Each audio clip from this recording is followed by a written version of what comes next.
From Carnegie, China, this is China in the World. Engaging leading scholars and former policymakers on China's foreign policy and evolving global role. Brought to you by the East Asia-based Center of the Carnegie Endowment for International Peace. Welcome to this season of Carnegie China's China in the World podcast, where we will be exploring how states in East Asia manage their multifaceted security and economic concerns as they engage with the People's Republic of China.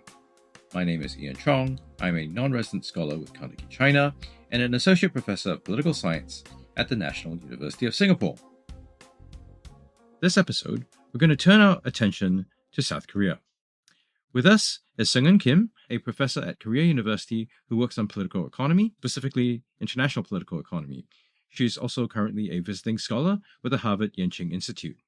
We also have Injoo Sohn, who is a professor at Seoul National University and deputy director of the Institute for Future Strategy. He's also deputy director and chair of the Global Korea Cluster. Hi, Ian. Thanks for inviting me to Carnegie China podcast. Hi, thank you for having me. I'm excited to join this podcast. We have, I guess, a lot to cover. South Korea has very extensive and complex relations with the PRC. In a nutshell, can you help us just draw out the contours of the economic and security relationship between South Korea and the PRC? Starting with South Korea's economic relationship with the PRC, I would say that China has long been and still is one of South Korea's most important economic partners.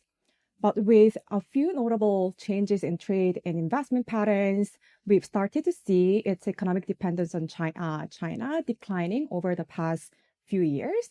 So in terms of trade, China has been the largest export destination and also the largest source of imports for South Korea for more than 2 decades.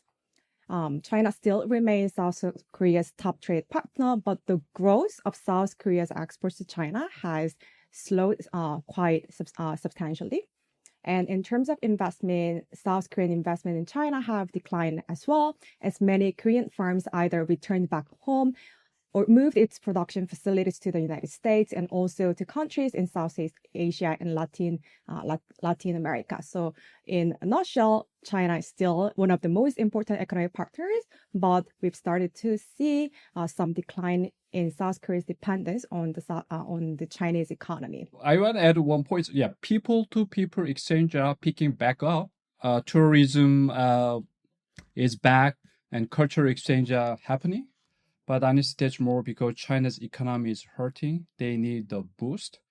So Korea still needs China economically, but it's playing smart and staying connected, but without getting trapped and quietly preparing for rougher waters if U.S.-China tensions heat up even more under the Trump administration, I guess. Could you both also touch on the investment relationship and also the tech side of that investment relationship in particular?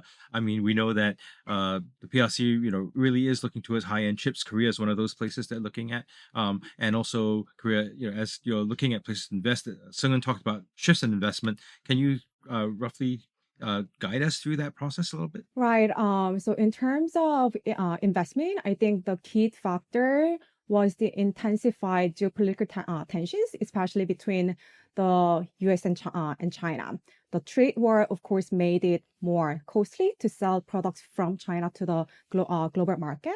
But more importantly, the U.S.-led restrictions on high-tech sectors such as semiconductors and batteries also pushed Korean firms to diversify their supply chains beyond China. So Korean firms have restructured their supply chains and diversified their production bases to reduce their reliance on China, especially in high-tech industry. So the new investment in high-tech industry in China from the Korean firms have substantially declined because of this uncertainty and the tight restrictions on high-tech sectors.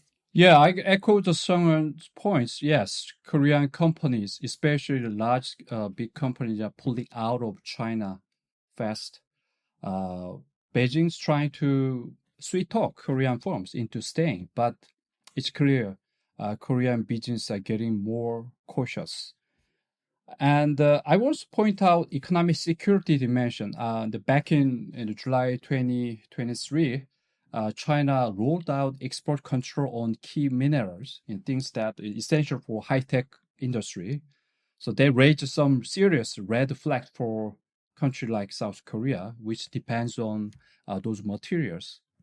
So how do Seoul respond? Pretty strategically, Korea now focus, Korean company and government also focus three things. First, beefing up their FTA network, free trade agreement networks. Second, opening and strengthening supply chain talk channels with United States, Europe, Japan, and even China.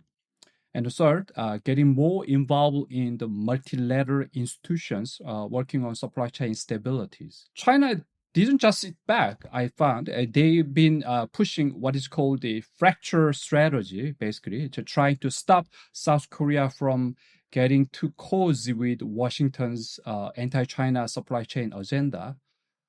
With Trump returning to the White House, the game plan in Seoul seems to be a bit shifting. Rather than aim for deeper cooperation with China, Republic of Korea is focused on stability. Thinking practical tools like a Korea-China supply chain coordination group and a direct hotline between two countries and export control talks, all aimed at managing risk, not necessarily expanding economic ties. So I'm going to throw something else in here. So we also know that in the past decade or so, there have been several sort of spats between Beijing and Seoul that translated into export controls, the withdrawing of tourists. How did that all play up in the politics and economy for South Korea? It's quite complicated. I think it's probably started from Seoul's deployment of THAAD, and the dispute over the deployment. It was targeted against North Korean missile. It's the North Korean missile interceptor. So South Korea deployed it to defend against North Korean missiles, but China viewed it as a security threat directed at China itself. And in response, China imposed economic retaliation in many different forms. It targeted the supermarket chains in China, and it also refused a lot of imports at the border. So it affected trade and investment. And it was pretty costly, economically costly for South Korea, for those businesses based in China and also those dependent on the Chinese market. But I think this experience, the THAAD deployment and the retaliation by China that followed, shaped how South Korea thinks about its security and economic relationship with Beijing in two different ways. So on the one hand, it was a clear signal from Beijing that it was willing to use its economic pressure to influence Seoul's decision, and it was willing to weaponize economic interdependence to shape Seoul's policy, and also that going against Beijing's interests can be quite costly. So that was one message. But on the other hand, I think it also served as quite kind of a wake-up call for Seoul. So it made South Korea more aware of the risk of depending too heavily on the Chinese economy. It has also come to Seoul's attention that it is important to diversify its trade and investment ties and reduce its over-reliance on China. And this shift was also later reinforced by the U.S.-China trade war and also tighter regulations of high-tech sectors in China. So although it served as Beijing's interest because Beijing could flex its economic muscles, but it also raised concerns in Seoul about the dependence with the Chinese economy, which later pushed the Korean economy to diversify beyond China.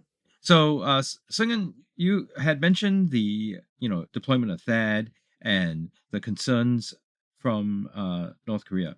Now, we know that also the PRC is one of North Korea's biggest backers. We also know that there have been these irregular gray zone kinds of I guess, standoffs in the Yellow Sea between fishermen and Coast Guard, some of which have actually gotten violent and bloody.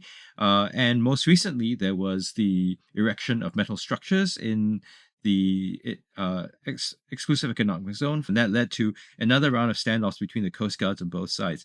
So how do you see the security aspect of the PRC-South Korea relationship? Yes, now South Korea got its eyes wide open on China from sort of sneaky moves in Korean waters to playing soft on North Korea. I see that Seoul is talking nice, but gradually building backup plans. First of all, it's North Korea issue, as you mentioned. China talks a good game about wanting a denuclearized Korean peninsula. But when push comes to shove, they're pretty passive.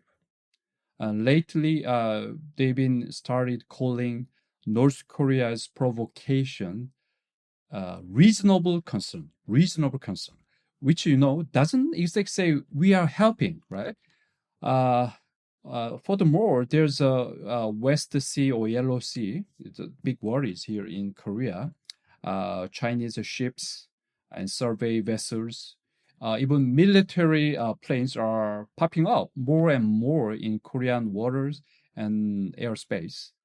And also we see China's installing a marine buoys and building aquaculture farms, fish farms in contested waters like Yellow Sea. It's not just about fish. It's about pushing boundary. It's about control of the Yellow Sea. So it's a bit nervous for Korean side, and now Korea is started to getting backup plans, allies options if things get mess. Yeah, totally agreed on those two factors.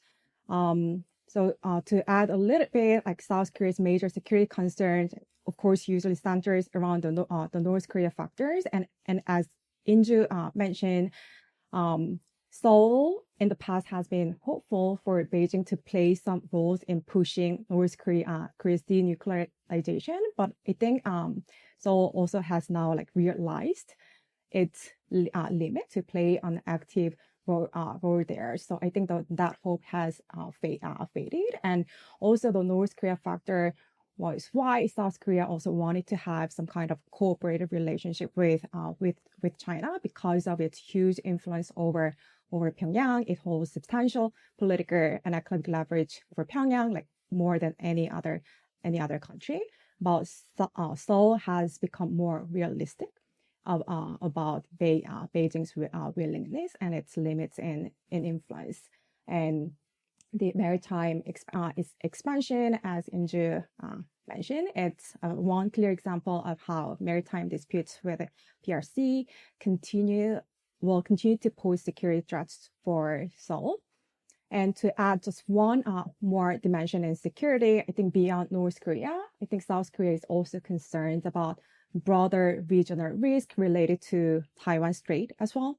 So although Seoul doesn't see itself as a direct party to tensions in Taiwan Strait, but there is a growing anxiety about a potential crisis because of its implication for regional stability. Contingents there, of course, would be destabilizing on its own, but for South Korea, there is also an added layer of concern because it could also trigger aggression from North Korea, because it could be seen as an opportunity for the North to act as kind of a divergent. Yeah, so I want to throw something else in there. Yeah, I did notice that South Korean governments have become more aware of what is going on around the Taiwan Strait, but not just that. They have also become a lot more focused on what's happening in Southeast Asia, especially the South China Sea. There have been efforts to cooperate with Vietnam. There have been efforts to cooperate with the Philippines. And in fact, I believe South Korea is the largest seller of arms to Southeast Asia now. But that is, the sale is one thing, but there's also the transfer of Coast Guard ships and training for the Philippines. How does all that feature into South Korea's strategy, given that if we think about it, the PRC is a disputant in all these areas, Taiwan Strait, South China Sea. How do you see all these things fit together from Seoul's perspective? Well, it's related to regional order, maintenance, and South Korea. From the perspective of South Korea, well, we see maybe United States in the past. United States played the world police, but its red power is on the decline. Maybe the U.S. allies work together to help to maintain regional world order. So in that regard, with the growing capacity in South Korean side, South Korea trying to play more active role to maintain regional order. China, South Korea is trying to beef up maritime patrols and working tight with the United States and Japan, and getting ready for hybrid threats, basically anything between peacetime and full-on conflicts. Yeah, I agree with Injoo's perspective here. So I think it could be seen as kind of a broader movement from the South Korean side to join forces in the U.S.-led alliance, so strengthening of ties with U.S. led structure, U.S. alliance, and more cooperation with U.S. and Japan. Just add more points, a few points. My colleagues at Seoul National University, and we worked and produced a new policy report and some policy suggestions for South Korea's new administration. We suggested South Korean government should expand Korea, U.S., Japan cooperation as a strategic response to uncertainty expected under second Trump administrations. So South Korea and Japan facing shared challenge such as tariffs and defense cost sharing and North Korean nuclear issues. And South Korea and Japan should engage in strategic team play to protect their respective national interests within a trilateral cooperation framework. While the U.S. is deepening its strategic competition with China, the ultimate blueprint for U.S.-China relations remains unclear. So we emphasize need for in-depth strategic consultation among Korea and United States and Japan. And to this end, Korea, U.S., Japan 2+2+2 format can serve as a cooperative platform that help prevent extreme confrontation between United States and China while managing China's complex challenge.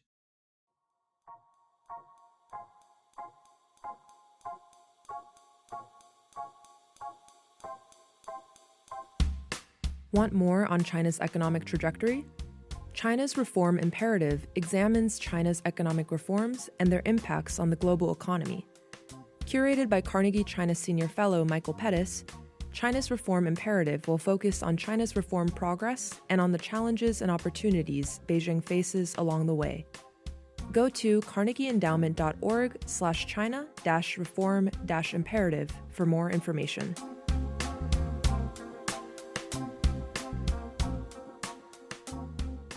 I think the other thing to note is if you look at South Korea as a country that needs to import and export quite a lot, that has, including fossil fuels still, that, your connectivity, that all goes through, the maritime space, which is increasingly challenged. So I guess where I want to go now for a moment is, we've talked about the security, we talked about the economics, so let's bring them two together. What's the sort of approach to managing these sort of complex, the interdependent side, but also the sort of competition, but trying to maintain stability in an increasingly uncertain set of circumstances? I think it's really hard to come up with one very clear direction. In the past, we've observed that South Korea has emphasized its alliance with the U.S. in terms of security, while still maintaining the extensive economic ties with China, which now is difficult because of the geopolitical tension between the U.S. and China. So now that's become more challenging. So I think there are multiple strategy that South Korea should take. One is as we've been observing in the past few years, South Korea needs to diversify its supply chain and economic partners. China is still an important market, and South Korea cannot really give up. But I think it will move into the direction to reduce its dependence on China, which also makes sense given that there is a change in the Chinese economy itself. It has emphasized self-sufficiency, and it imports less of South Korean intermediate goods. So in terms of trade and investment pattern, we will see more diversification.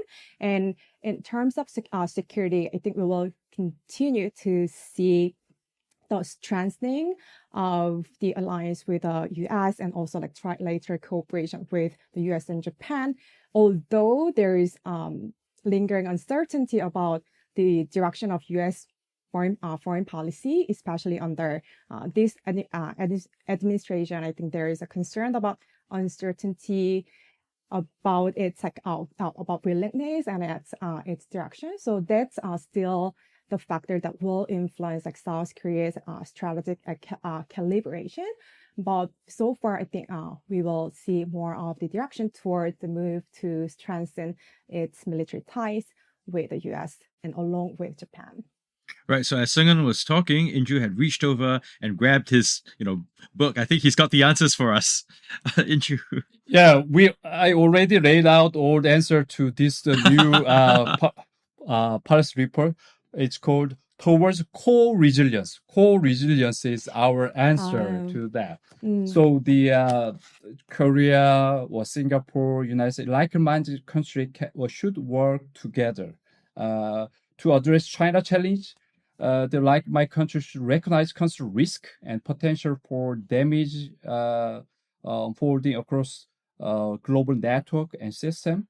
So the country should establish collective capacity for rapid recovery when challenge arise, when U.S.-China strategic rivalry, within U.S.-China rivalry. So we work together to constrain the exercise coercive power by potential aggressors. So resilience of supply chains, resilience of high-tech clusters, and resilience of military alliance network and sea lines of communication linked to the Korea must be strengthened. So we think about a lot of Indo-Pacific maritime cooperations and also the so-called alternative Asian supply chains. Those initiatives may help to maintain stability in the Pacific region.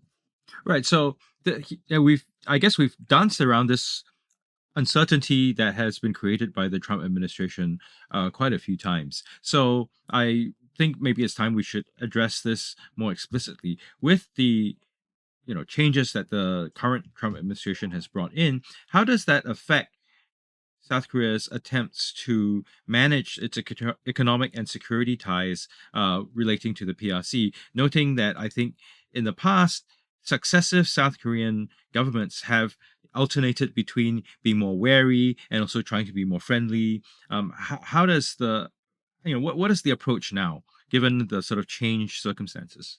We went through very tough time politically, but we see democratic resilience. Korean president elections coming up.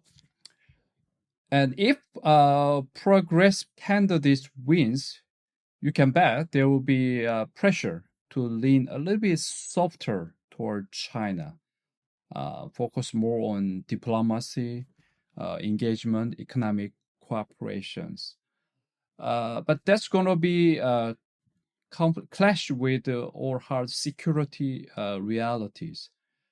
Chinese ships in Korean waters, North Korea getting some cover from Beijing, and critical supply chain still vulnerable. So a progressive president might want to avoid confrontation, but the facts on the ground may not give them that luxury. And now Trump is back in the White House, and U.S. policy could swing widely, and Trump factor basically strip away the safe middle ground so Korea has been relying on for past decades. So with the possible progressive president at home and wildcard Trump abroad, South Korea's China Balancing Act is about to turn into high-stake a tightrope walk. It's very, very difficult, I guess. Yeah, Injoo raised an important set of points about the Korean policy and new president in South Korea and its relation with the new Trump administration. One interesting aspect that I want to highlight is that compared to the last presidential election and campaign in South Korea, where there was quite a clear divide in foreign policy directions between the two main candidates. The Liberal Party was more like pro-China, whereas the Conservative Party was like more like pro United States, which is the quite common observation. But in this round of election, I think we are seeing some of the shift in the candidate position. So it's become more softer in talking about its relationship with the importance of China. So it now the candidate Lee Jae-myung is also emphasizing the U.S. alliance more than before, and also it started to raise voice against China. So that is I think the new observation. So we need to see whether and how it will evolve when he's in office. And I think another important point related to that is public opinion in South Korea. So many tend to think that there is an ideological divide in South Korea, like conservative lean more toward the US and liberals more open to engagement with China. So you still see this divide in public opinion polls and how like legislators and policymakers have different views toward China. But having said that, overall views of China among the public are quite negative in both spectrums. So polls consistently show that like 70 to 80% of South Koreans hold unfavorable views of China. So some of the attempts to expand cooperation with Beijing may come with some domestic political risk if those policies aren't really like clearly explained or justified to the public. So that could act as a constraint to the new president in shaping its foreign policy.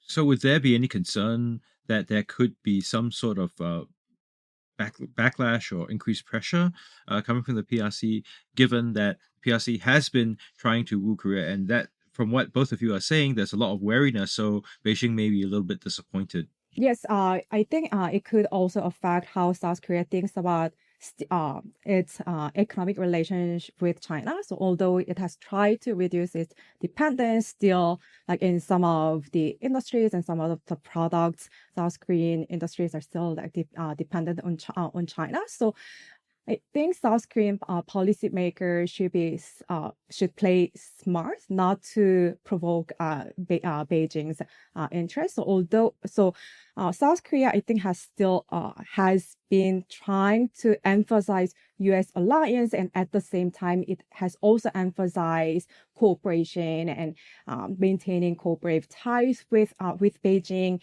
And previously, under the conservative government, policymakers also tried hard to maintain this cooperation with Beijing. So I think that will be probably the game that we will observe. Although we will try to lean toward the U.S.-led alliance structure, but it's not going to imply that Seoul will discontinue the ties with Beijing. So we will try to achieve both goals as we've been trying historically over the past decades. We should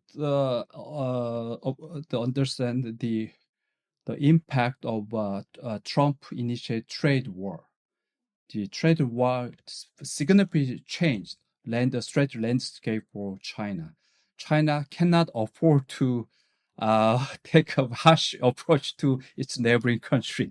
China is now in big trouble.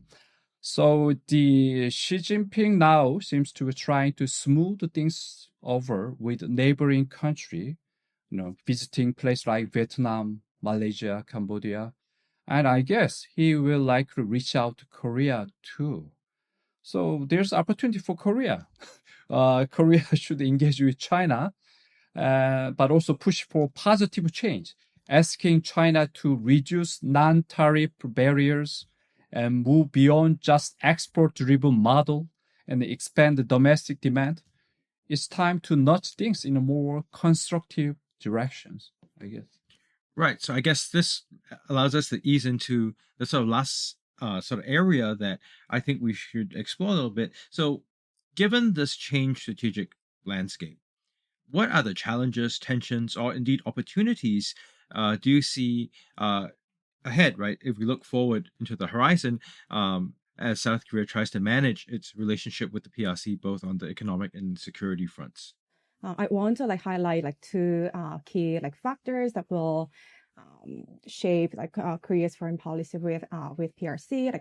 Again, one is international factor, and the major factor is the U.S. foreign policy. So South Korea's approach to China depends a lot on how the U.S. deals with both China and also allies. So on there, we still wait to see how it will evolve, but that's the key factor that we need to pay attention. And also, as Injoo mentioned, I think that also create an opportunity for South Korea to play smart also with South Korea, because China will also need support, and it will be in China's interest if Seoul is with China on different issues. I'm cautiously optimistic about Korea's position, Korea's relation with China, also United States. As I mentioned earlier,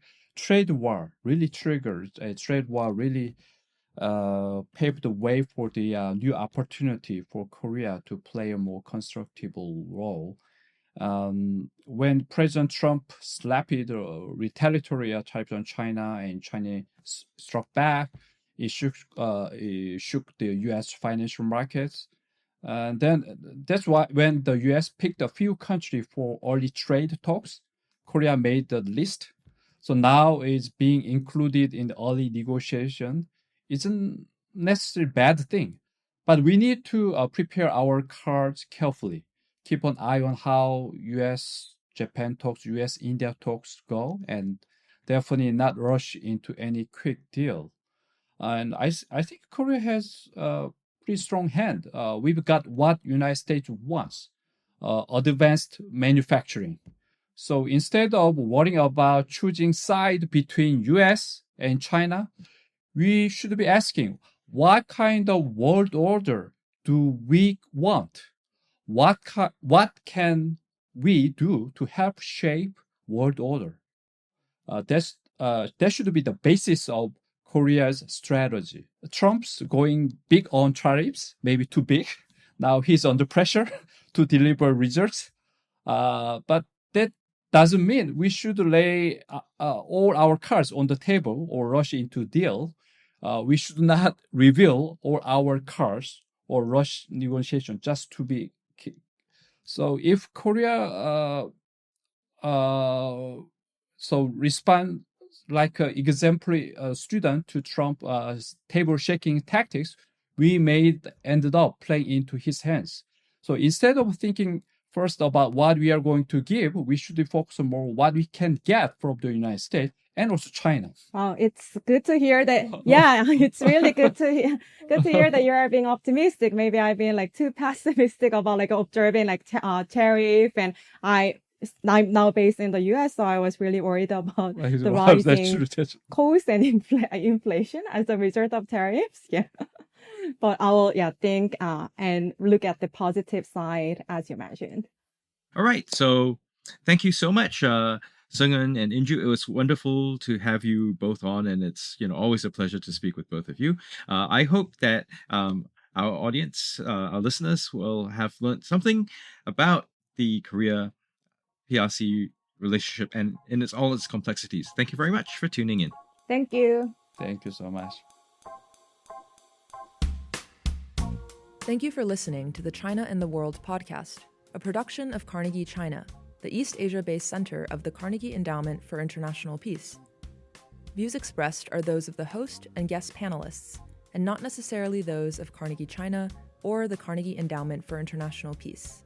Subscribe to the China and the World podcast on popular podcast platforms such as iTunes, Stitcher, or wherever you listen to podcasts. Learn more about Carnegie China at carnegiechina.org. Tim Martin is our audio engineer and producer, with help from Hee-Won Park and Wan Yi Du.